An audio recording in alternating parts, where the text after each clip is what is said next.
Hey everyone, welcome, good evening. It's Monday, 8 o'clock. Good to see you here. And today it's the last day of April, right? Tomorrow we kick into May. And I don't know about you, I don't know where you are in the world, but let me tell you, in London, it's been real April showers. I don't know whether to go out. I don't know whether to go out in my pants and my sunglasses, or whether to put a coat on and a hat. Today I was freezing. So I'm kind of looking forward to May. I'm looking forward to more spring stuff and more of these. Who's liking the whole daffs thing? I love daffodils. I love tulips. So hence, real daffodils. Look at those. Pretty, huh? So anyway, hope you're good. Hope it's been a great weekend. I hope your Monday has started really, really well. And it's just me tonight. Some of you are going, where's the other dude?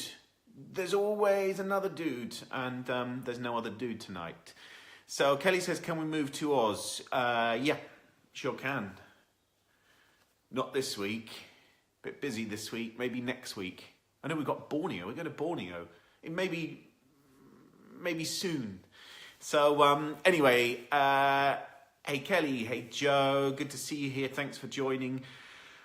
So, look, tonight, the last few weeks, we've done a whole load of stuff around mind hygiene. So I think probably 4 weeks ago, I did a Facebook Live about depression, which seemed to land well, about mental well-being, mind hygiene, we called it. And on the back of that, people asked for, let's focus on confidence, let's focus on self-esteem. So we had Simon Bourne on, the shoemaker extraordinaire. We talked a lot about mental hygiene, mental wellness, staying well. We had Joe Wilson on talking about confidence, which was brilliant, and self-esteem, and again, managing our mood. Last week, we had the awesome Steve Trister on, where again, we talked back to the need for people to connect with themselves again in order to have greater impact. To again, building on that whole confidence piece. So we've done a few, I think, really cool weeks of picking up on this whole mind hygiene piece. And I think we're going to continue the theme today. So tell me, it's Monday. Tell me, has your day generally felt like a positive one? Have you been running a positive story, or have you been running a more negative story? Which has it been today? Just type below, positive, negative. Tell me which it was. Mine's been a mostly positive one. I had a frustrating afternoon at the hospital about my eye, and I did do a bit of. So a couple of things today have sent me to space, but generally today I'm feeling pretty good. I would like a bit more sunshine. So what have we got? Kelly. Could imagine Joe Wilson and Steve Trister in the same room. Oh yeah, it could be crazy. No one would get a word in either. Joe, your day's been mixed, right? Kelly, probably more negative. Oh, okay. That's the kind of space we're in at the moment. That's okay.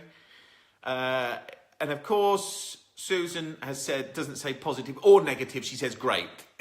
Which was not the word I asked you to say, but anyway, great. It's been great that you're great. I'm on day 3 of virus, but I am working. Okay, so that's hard going. Virus is draining enough, and when we have to work, it's doubly hard. So, okay, so mixed bag. If you're joining, hi, great. The conversation has carried on over the last few weeks around mind hygiene. We've certainly been having those conversations in the BTFI group. If you're watching this from the page and you're not a member of the BTFI group, then come and hang out with us. We're a lovely bunch, ranging from the need to ask kick sometimes, hold you to account, tough love, and support, and ideas, and massaging your thinking and your inspirations. Full of thought leaders, entrepreneurs, people in business. So come and hang out with us. The link has just been popped below. So come and say hello. So tonight, jolt or be jolted. This is the choice point we have in life, whether we jolt ourselves, disrupt ourselves, That's about disrupting our thinking, disrupting behavior, disrupting the patterns and the habits that we've got stuck into, disrupting those around us. This doesn't mean disruption to be a pain in the arse. This is about provoking new thinking, provoking new ideas, creating a step change. Or, of course, we can wait. We wait for the universe to jolt us. And I've become, over the last few years, more and more clear that that is how it works. That if we don't take action, if we get the signs and we get the messages and we don't take action, the universe will wallop your ass.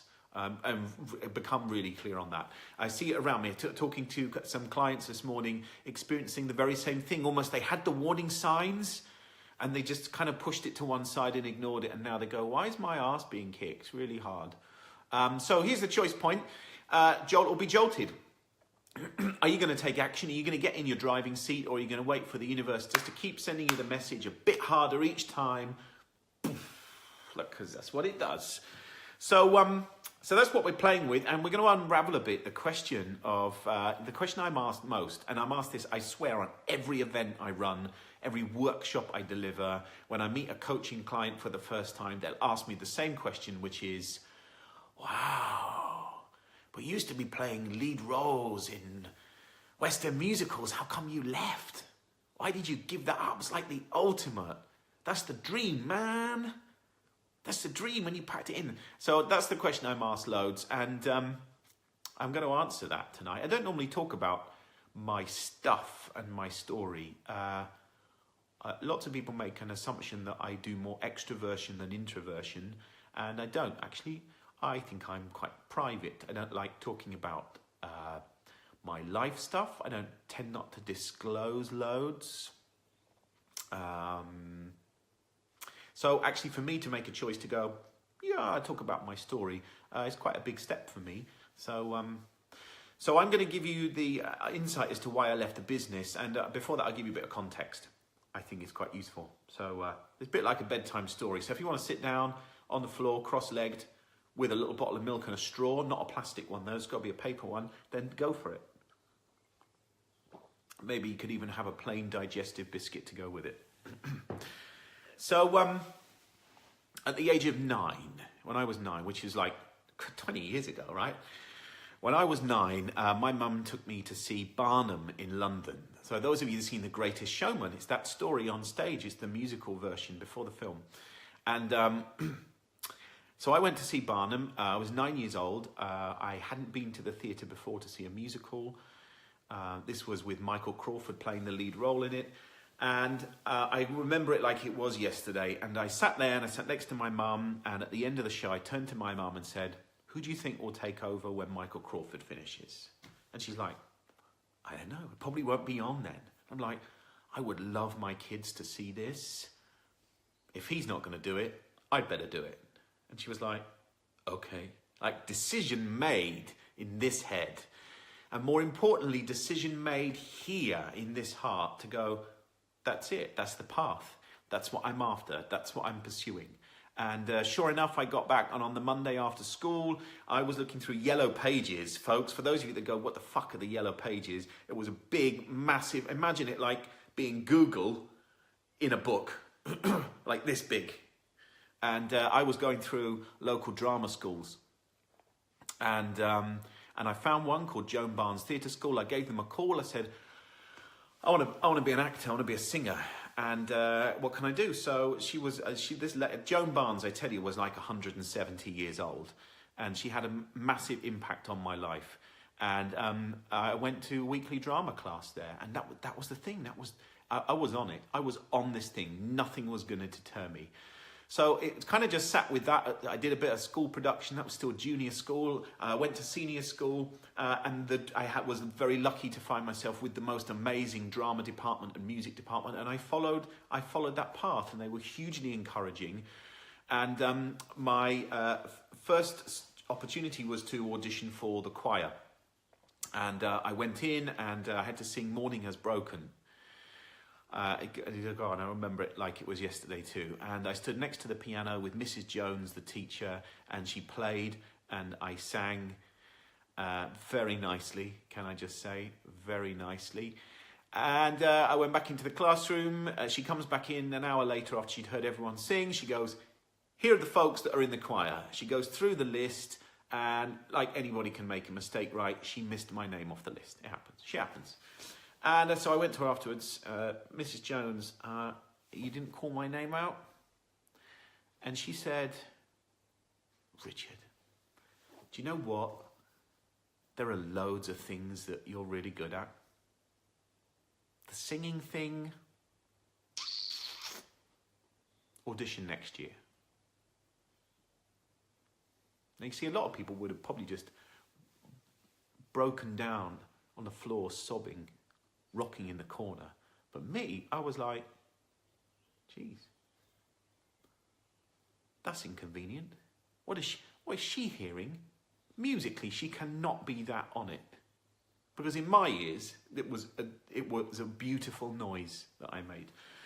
In her ears, less so. So that was a bit of a shitter, really. I mean, let's be honest. When you've decided you're going to do something, this is going to be your life, you're going to sing, you're going to be a musician, and someone's going, no, because actually you're not that good. But in my heart, I knew that was still going to happen. And I would literally, my room, I tell you, when I was like 10, 11, 12, 13, my room was full of posters on the walls. I would go home, I would put musicals on. I would be singing along to musicals. I was lucky that my parents paid for me to go and have a singing teacher. So I was kind of following this heart piece. I was just relentless every single day. I started to get parts in school productions. I played Bugsy and Bugsy Malone. Again, I had a great drama department that supported me. They supported me to go out and do amateur productions. I went out, I did amateur productions. I was singing more and more. My voice was starting to work. It wasn't brilliant, but it was starting to work. And do you know what was really interesting was I hid my passion away because I was incredibly embarrassed at school. I was a bit more confident to do it in the school arena, but all the stuff out of school, like going to drama, what I also did was I also went to have some dance lessons. I went to do jazz, and I'd wear a leotard and a t-shirt. I looked like a complete twat. I looked like an ironing board in a condom. Because I was a skinny boy. I'm still relatively slim. But I was a skinny boy. I did look like an ironing board in a condom. And there I was every Friday night. And the boys at school, the other boys at school lived right next to the village hall where I did this bloody dancing thing. I did tap dancing. I was the only boy in the group amongst all these girls.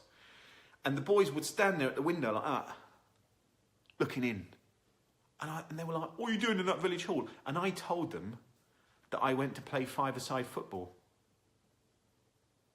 They believed me. That's why they didn't even clock. What, with tap shoes on? With tap shoes, dressed as a condom, playing five-a-side football with girls? Anyway, that's what I told them, because I hid my passion. I was really embarrassed. I was very uncomfortable about owning the thing that I loved doing. The thing that was I wasn't alpha boyish. It wasn't the kind of thing you do. You don't do that stuff. So it was very tucked away for me. So look, I went through school, my voice broke, my voice started working better. It wasn't brilliant, but it worked. It was good enough. And I decided I wanted to go to music college. The only music college I wanted to go to was Guildford Conservatoire. I decided it was going to be the only place I auditioned for, which was quite high risk, but I just knew I was going to go there. Best musical course in Europe at that time.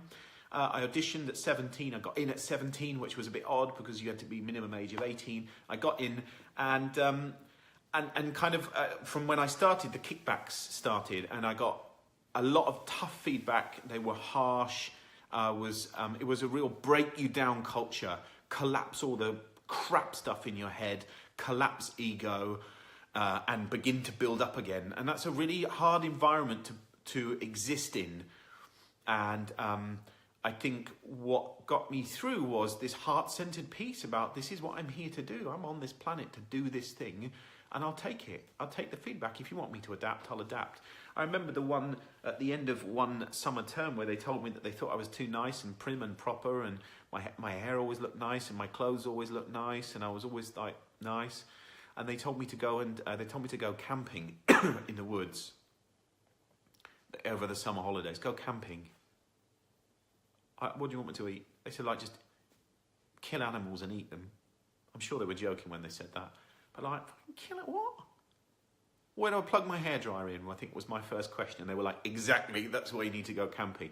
Anyway, I didn't go camping, but I did tell them in the September that I'd been camping. And what they said was, we can tell. We can see a difference. I don't know what they saw. But anyway, look, there was a ton of kickbacks. And it was a tough environment to operate in. Lots of having to make jolts for myself, deciding to jolt myself, to take a different direction, to take the feedback on. And that's, you know, in an environment in the theatre, there's 93% when I was working unemployed at any one time. So the odds for getting a job aren't great. So those that are going to thrive are going to be those that are more agile and adaptable and hear the insights and take them on and play with them. And I left with the Principal's Award, which was pretty neat. And I left with also probably quite a big ego, thinking that I was going to get snapped up. I certainly got snapped up by a great agent. And I went for my first job believing that that would be it. And job after job after job for the first 3 months I didn't get. Lots of feedback, which was delivered really nicely by my agent. They don't think you're quite right for that, but they think you might be right for that. Heart-centered peace kept me going, but I realized how tough it was to actually not even thrive in this environment, to flourish in it, the reality of being out there. And I think already I was kind of struggling with the whole mind hygiene thing. I could bounce back quite quickly, but each day was pretty relentless. And I'd get home, and it was the days when we had answer phones with like flashing numbers on, and I'd kind of plummet. If that number there was 3 and none of those were from my agent, I'd be gutted. So look, you know, it is an environment where you get kicked back on tons of jobs, and I'm lucky in 8 years as a musician, as an actor, I had some the coolest gigs. Had some great parts in great productions, Les Mis in London, Phantom in London, and the big touring production they took out, playing lead roles. I sang in opera houses around the globe. I sang in concert halls. I did commercials. I played really nice parts in boutique shows in London. I sang for like 2 men and a whippet in Scotland as well for one night, but it's all kind of grounding stuff. So, and in those 8 years, I probably had 3 months, 3 months out of work. So I was incredibly grateful. And what I know probably with hindsight is that over that time, it became harder and harder to clean up my own thinking and keep my head functioning well. And I think in those 8 years, I had some of the highest highs and some of the lowest lows in that time too. And I started to lose my mojo a bit. And I think when you wrestle with perfection and you wrestle with some self-doubt, it would be almost like each performance would become just a mental marathon.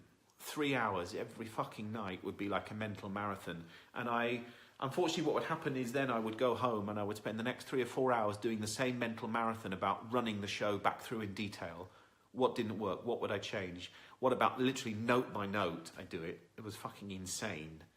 Note by note, I'd work through and go, and that note didn't work, and that note, and I got that bit right tonight where I'd got it wrong yesterday, but now it's that bit, and it moved because it was never going to be right, because it was always going to move to another thing. And I remember my resident director at the time on Phantom saying to me, you know, your bad show is a great show for the audience, but that kind of wasn't enough. It's like, I don't have a bad show for me. I want to have a great show for me, and it's going to be a fucking awesome show for them.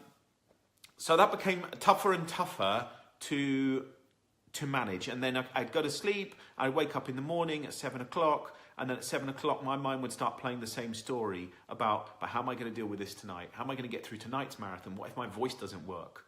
Maybe I just need to drink hot water now to get my voice moving. I need to steam. What do I need to do to be in the best shape? And that is, you know, I'm all for, you know, Gary Vee talks about just doing the fucking work every day, being relentless about it. And I think that's great if you feel like it's moving forward. I think if you feel like you're smashing up against stuff, I think that's really tough. Anyway, on Phantom, I had an accident. Some of you will know when I played Raoul in Phantom, there's a jump through a trapdoor, kind of a 14-foot jump through a trapdoor. I landed badly one night. I smacked my neck over. I had a I had a really bad whiplash injury. That had a massive impact on my body, on my head, on my eyesight at the time. I was out of the show probably for 4 or 5 weeks. It's not great being out of shows because there's a pressure for you to be on. So when you're a principal, they want you to be back, they want you to be well, they don't want to pay an understudy.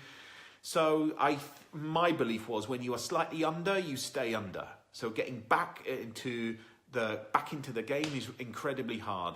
So still at this point being driven by the kind of the heart-centered desire. This was my life. This was all I knew. This was my passion. This is what I yearned to do. This is what people had supported me to do. The accident in Phantom massively dented my confidence and dented my ability to be resilient. And I knew, I think at that point, that I had to make a change. I had to do something different. But I was incredibly trapped by the business, and probably more just trapped by myself. And this was all I knew, right? I'm talking, I don't know how old I was then, 25 or something, maybe 26, 27 maybe, 27, 28, 29, no, 27, and from 9, right? So this was already, we're talking like 18 years. This had been my thing. This was in my DNA. It was in my soul. Music, performance, helping people in an audience go on a journey was in my soul. So, but actually being trapped by this kind of ear-pounding mental dialogue every show, rating each note, rating each move, rating it after the show, rating it from the moment my eyes opened in the morning, throughout the day, 2 show days. Fucking hell, imagine that, going in, 2 shows. I've got to do 1 show, and then I've got to be on good form to do another show, running the same dialogue. So, just relentless. And, but you know what? It was my story. And we get incredibly attached and connected to our own story, and then those stories guide us. And it became a real dilemma for me, knowing that I didn't really want this thing anymore, knowing that I didn't want to do this 8 times a week anymore, and yet also knowing that this was my story, my parents' story, my friend's story, my agent's story. This was my story. This was my life. I was playing lead roles in shows around the globe. And you go, that's the ultimate bit. That's the bit. You know, we started this whole loop of people going, why'd you leave that thing? Because that must be the ultimate. That's the dream, right? Remember, I just told you at the beginning, I'm a real private person. So coming out of the theatre for me and being asked by a small Japanese tourist to sign her pants because she just really enjoyed Phantom, you go, what the fuck, really? Why? I just want to put my hat on, I want to put my coat on, and I want to go home. That's what I want to do. And but I'd always be super charming, and of course, because those people, they paid for me to be there. So it was just about, again, a very private person. So wrestling with all this stuff. And I don't think I was depressed. I don't know what depression was. I don't think I was depressed. I think I found really hard to survive each day, to be so trapped by this, my still complete love for the idea of performance. And when I was in my flow, wow, this thing was easy. But you go, wow, I was in my flow for like 3 seconds every year. No, maybe a bit more than that. But that's what it felt like. So that space of going, knowing I was trapped by myself, but knowing I didn't want this thing. And we kind of have the whole jolt or be jolted again. It's like, am I going to take action, or am I going to wait for this to get so bad? I see it now with friends that are still in the business, where actually they're so miserable and they're so unhappy, and they've trapped themselves. The wall they built around them is so big, it's almost impossible to collapse it, but they fucking hate it. But clearly not enough. The pain isn't enough to take action. And for me, it was getting more and more painful each day. So, you know, we have to be uncomfortable enough to make change. If we're not going to make change because we're excited and pursuing and chasing that other thing, then we're going to make change because it's so painful. It's so painful to be in the place we are in. So there's that choice about, do we wait for it to get so painful? Do we wait for it to get so bad, almost to the point of being broken before we then go to fix it? Or do we jolt it ourselves? I had an opportunity to It was a contract renewal. I'd done Phantom on and off for 3.5 years. I'd gone in, gone out again. And I go, this is my time. I'm out. I'm going. And I'm not just going from the show. I'm going from the business. And I remember I don't remember who I told first, but in some ways, with hindsight, I go, fucking hell. But in the moment, it felt like it was like just a no-brainer. Just like, I'm not going to stay doing this thing. If this thing is not is now almost, this is harder to live on purpose. You know, I called this session about living and leading on purpose, capital O, capital N, which is about that we live our lives connected to our purpose, connected to our why, to our bigger reason for being. And on purpose is also about living deliberately, choosing each day, making choices around your thinking, your behavior, where you spend your energy, where you put your attention. And in many ways, I think I'd stopped living on purpose. I stopped living deliberately. I was living on autopilot. I was doing 8 shows a week, like a machine. So look, I made the decision to go. I had a conversation with my agent and he's like, yeah. It's fine, Richard. Have some time out. Go on holiday and we'll keep putting you up for stuff. And you go and see if you want to do something else, like condescending, but kind of with some love, but genuinely, probably he'd had this conversation bloody loads of times. And yeah, I was just thinking, actually, there are loads of people in the business I remember that would go, oh yeah, I'm going to leave the business. I'm leaving the business. I'm out of here. And then they'd get another job and they'd go back. And so he's probably used to people going, I'm leaving the business. And you go, yeah, I'll put you up for things. And I said, do you know what? No, you can't put me up for stuff. Because if you put me up for stuff in 8 weeks, when I need to pay my mortgage, I'll be going, oh yeah, okay, I'll do that production. I'll do it. So don't put me up for stuff. Take me off your books. And I remember my photos coming back from him in the post, my big wad of 10 by 8s. And going, yeah, that's the reality, right? That's this whole thing. Bridges burned. And it completely into the unknown. And I remember that last night of Phantom, like, I just remember that, taking that final bow, and it was, Phantom was a lot of good memories for me. I met some amazing people. It was incredible production. When we did the touring production, we were like 3,500 people every night, rammed 8 times a week. I mean, it is incredible. It's an incredible piece of theatre. I'm very blessed, and I met the Queen. I met Prince Philip, and I got a nice painting that Kelly bought me of me meeting them and shaking their hand, and Prince Philip stroked my chest. Not from a pleasurable thing, I think, but he liked my Velcro shirt and he thought that would be a good idea for him. So look, I'd done some amazing things, but the night that curtain came down, I felt this stuff lift. That cloud lifted, and it was just the most incredibly freeing experience. And that was the moment where I go, I've done the right thing. I had no clue what I was going to do or how I was going to earn any money, because this had been like 20 years almost of doing this thing that I'd done. But I was like, fuck, how am I going to learn any money? But that wasn't important. I go, I can do anything. I'll do anything I can. And it was literally the curiosity. I left, I went to a friend's wedding in Australia for 4 or 5 weeks. And I came back, I was like, okay, so what? So be curious. What can I find? Who do I need to talk to? I turned down John Lewis's management training scheme. Got offered a job running a tile shop. It was like kind of a fired earth shop, but I thought the people that were there were a bunch of idiots. I was like, I'd spent a lot of time with a lot of idiots who were very ego-driven, and the last thing I wanted to do was spend more time with more idiots and selling tiles. So it was like, but it was incredibly grateful, going, wow, someone thinks I could sell tiles. That's amazing. I've waited my entire life to sell tiles. That's not putting down anyone that sells tiles. We all need tiles.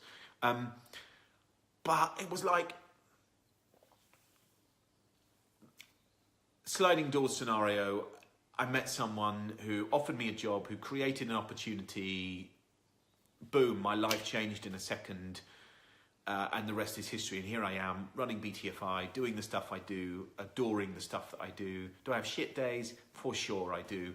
And more importantly, knowing that if I wake up tomorrow and this thing is not my thing anymore, which is a bit rubbish for those that I might be coaching tomorrow. A bit inconvenient probably. But if I wake up tomorrow and go, fuck, I don't want to do this thing anymore, then I'm not going to do this thing anymore. It's really quite simple. Because I feel like I've made a commitment to myself to live and lead on purpose. And if what I'm doing does not plug into purpose, then I ain't doing it. And that feels quite, that's quite freeing actually, to know that if something doesn't work, then I'll do something else. And I don't think we always feel like that, because I think there is almost we're kind of taught this thing to kind of tough it out, man up a bit, put up with it, that's the choice you've made. And really tough when we're battling against something that is all we know. Literally, music was all I knew. Although I'd got some GCSEs and I'd done other things, music was my thing. Music was in my system. And I didn't know that I could do anything else. So what I'm really clear of is that I've spent a lot of time in my life jolting myself. And in most cases, I've jolted before the universe has jolted me. Not all times. Or sometimes I've been a bit too late. But most of the time, I think that awareness to go, I'm gonna make some change. Actually feels quite, doesn't always feel easy, but it feels quite a no-brainer. And some of that is the confidence I think that I built when I left a business that was all I knew, and found the courage to head off.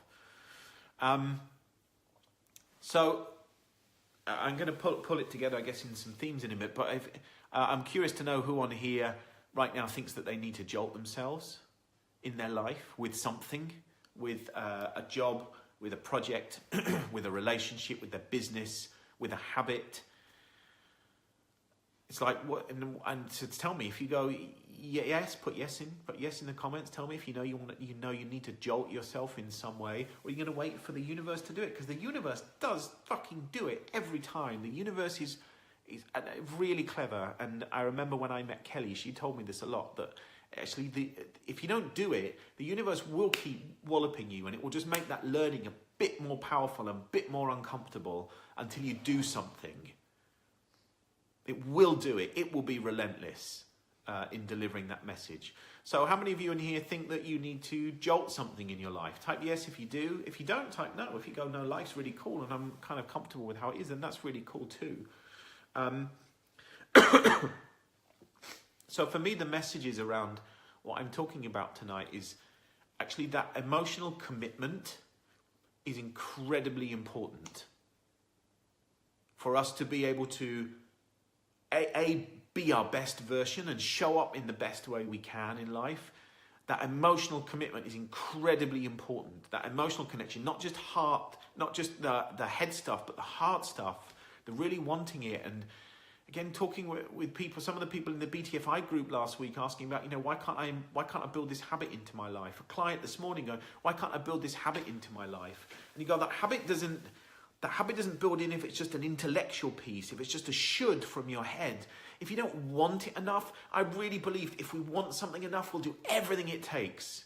I would have done anything it took to fulfill that vision I had of being a musician, of singing, of being a performer, being on stage. I've done anything because I wanted it so much. And the rejection, although it hurt me, the wanting was more powerful.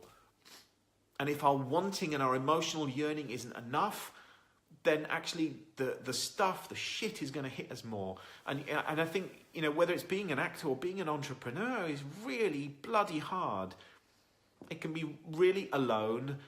It can be full of fear, full of the unknown. It requires a massive amount of courage, of big leaps, of bravery, of insight, of listening. And if our emotional wanting isn't high enough, you won't get through that stuff. So the question will be, actually, if you can't ramp up the emotional piece enough, then it's going to be a painful journey. So the question is about whatever it is you're wanting to build in your life, or nurture in your life, or install. Kelly, you said about more healthy habits. Well, right, it comes back to that same piece about the emotional commitment. You've got to want it enough. Not just, it would be a nice to have. And I talked last week with a client about realizing that they are absolutely in love with the result, but they are not in love with the process. They're in love with the idea of the victory, and they're not in love with the idea of the pain on the way and the energy required. And we've got to have both, right? You can't just be in love with the victory and the idea of the kind of finishing and the result if you're not also in love with the process, and that process brings brilliance and high highs, and it brings low lows too. So that emotional commitment piece is really important. And within that, there is also something about our ability to accept and self-acceptance that it's okay to change course. That's the whole bit about, I think very often, my parents were massively disappointed when I left theatre. I swear, my mum had nothing to talk about in the hairdressers. That was a big loss in her life. She had nothing, because the hairdresser would go, "What's your Richard doing this week? Who's he met this week? Who's he singing with?" She had nothing to say, because she didn't have the faintest idea what I was doing. Even now, she couldn't tell you what I do. I've given her a copy of the book, and it props up the telephone at home. Anyway, she's not going to read that now. She's not that interested. But she certainly won't talk about it in the hairdresser, because she didn't get it. So what I know is, we think often we have to just stay the course, and that acceptance piece that it's okay to sidestep it. It's okay to go a different way. It's okay to say no. It's okay to say enough. It's okay to jolt ourselves. That's a really important piece. The second piece in there, I think, is about the burning bridges was massively important in this journey. I know Kelly commented about it's a great chapter in Think and Grow Rich. And it's that burning bridges was so important. Which is about getting rid of the stuff that pulls us back into the old. And that's about habits too. That's, if your habit is to eat healthier food and not eat sweets and chocolate, then the burning bridges piece is get the fucking chocolate and the sweets out of your house. Get it out of the way. Because if you have it there, then there's always going to be that yearning to go back. If I'd have said to my agent, yeah, actually, that's a good idea. Just stay putting me up for things just in case. I can tell you, I don't know that I'd be doing this now. I reckon I'd be traveling around the world, maybe doing shit productions of something, just because it would have been tougher and tougher to leave. And I just don't know. Who knows, right, what we'd be doing. But so what are the bridges that you need to burn? What are the bridges that you need to burn in order to move on? It's incredibly important that just keeping that little bit of connection just in case is about bullshit ourselves. So we've got the emotional commitment being high enough, the acceptance that it's okay to sidestep it, to go a different route, to say no, to change, that we burn the bridges, and that amongst all of this, we remain as possibility architects, which is I talk about possibility architects being, the people that build the frameworks of what is possible, what we can do, what could happen, what might happen, as opposed to the impossibility architects. You'll know people in your life, maybe you even are sometimes, an impossibility architect, which are all the reasons that we can't and shouldn't and mustn't and it won't work. It's incredibly hard to to jolt ourselves and move forward if we play the impossibility architect role. Because we build all the obstructions and we build all the reasons for not moving forward, and we limit ourselves. And this is about being limitless. This is about getting rid of those. The possibility architect is about looking for the options. It's about remaining curious. And I know that's where I was. It was such a rich place for me when I came back from Australia. I'd left Phantom. I was like, wow, anything's possible. I can do anything I want. I had no idea what that would be. Anything I wanted. Which was freeing, a freeing place to be. And some of that is about, there's this lovely Zen Buddhist idea of Shoshin, which is about the beginner's mind. And the beginner's mind is that state that we are in when we start to learn something, which is so open, so receptive, 360 peripheral. It's a beautiful idea of Shoshin, and this is really important in the possibility architect piece, is that we hold the beginner's mind, and very often we go through life, 10, 20, 30, 40, 50 years, and we don't have a beginner's mindset. We have an expert's mindset. We have an experienced mindset, which is then the same shit that limits us, because we're not able to be free. We're not able to start with that curiosity, that wide-eyed piece. We start with the rules. We start with the story. I rock up with my 45-year-old story. And if I rock up with that story as my truth, then that is going to wrong foot me and is going to get in the way of my ability to make decisions, to jolt myself. So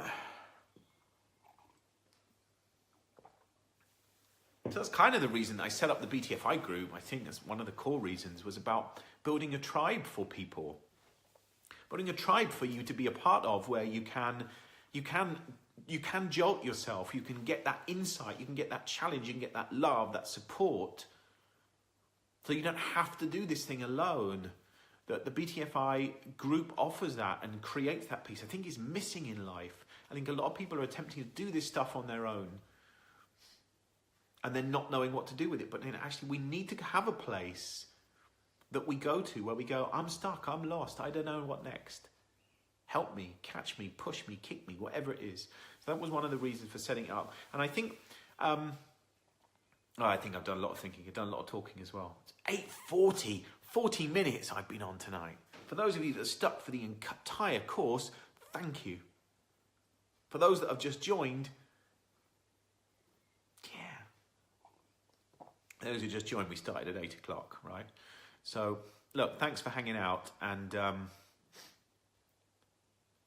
just think about what you need to jolt in your life.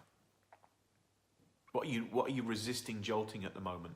And then you go back to, so where's the emotional commitment on a scale, 0 to 10? Is it high enough? Where's the acceptance piece for you? What do you need to accept? That it's okay to stop doing some stuff. It's okay to pass by. It's okay to move on. It's okay to go, this isn't enough, it's not on purpose. Even though you might have done it for 10, 20, 30 years, it's okay, that acceptance piece that goes, okay, fucking do something else. Where do you need to burn bridges in order to free yourself, to allow yourself to move on? What are the chains that need to be cut? And where do you need to spend more time being a possibility architect? Looking for what you can do, being curious, wide-eyed, Shoshin mindset. So what I know is that a lot of what we talked about is real conscious stuff. And of course, what I'm really mindful of, and know all too well, having studied as a cognitive behavioral hypnotherapist, is that our unconscious mind holds a wealth of stuff. And whilst our conscious mind, we can free it up with some ease, our unconscious mind that carries 45 years worth of shit around can get in the way sometimes, and that we need to be able to work with that other part of our mind. So what I'm going to put up tonight is a link for a hypnotherapy download, which is an excuses blowout one, which is helping people just explode the excuses that you are holding in your unconscious mind, helping you get rid of them so you get out of your own way. So get out of your own way consciously, but also getting out of your way unconsciously. I've created quite a few of the downloads, and in the last few months, there's been a lot of love for them, but I realise we haven't put any out there to people other than people that are in some of the groups we run. And I'm going to give you this one tonight. We'll put a link so that you can go and grab it. And what we've also put up, I've just seen that Kelly's put it up there, is just a bit of insight around how to use it, because it's probably not a good thing to use when you're operating the pneumatic drill or the electric meat slicer. Don't do it then, please. I don't want people sending me notes going, these were my 4 fingers. Don't do that. So use it with some care and a bit of sense. So we just got a few instructions there for how to use it, where to use it, how to make the most of it. Of course, like any of that stuff, be disciplined about it. Do it all in. And I'd love to get your feedback on that. If it really works for you, brilliant. If it doesn't work for you, tell me it doesn't work for you. And I say, we've got loads more of those, and the plan is to start putting some more of that out. So, we've talked about a lot, haven't we? Mind hygiene, keeping this piece clean, cleaning up your thinking. We've talked about Jolt or be jolted. We've talked about getting emotionally connected. We've talked about burning bridges, about acceptance. We talked about possibility architect. We talked about Shoshin. We talked about April weather. We talked about loads of things. So I'm going to love you and leave you. I'll be back again next Monday at 8 o'clock. We've only got a couple more before we head off to Borneo. So take action, folks. These are not just for kind of massaging you, massaging your thinking. They're there as a kickstart for you to go and do something. So tell me what you're going to do. If you're watching this on repeat, ask questions. If you want to ask questions now, chuck them in. I will pick them up. I will always get back to you. If you're watching this on repeat as well and you're not in the BTFI group, come and join it. The link is in the comments. Thanks for playing tonight and hanging out with me and giving me your time. Always grateful for that. And have an awesome week. Loads of love to you, and I will see you next Monday. Okay. Have a good one. Night, night.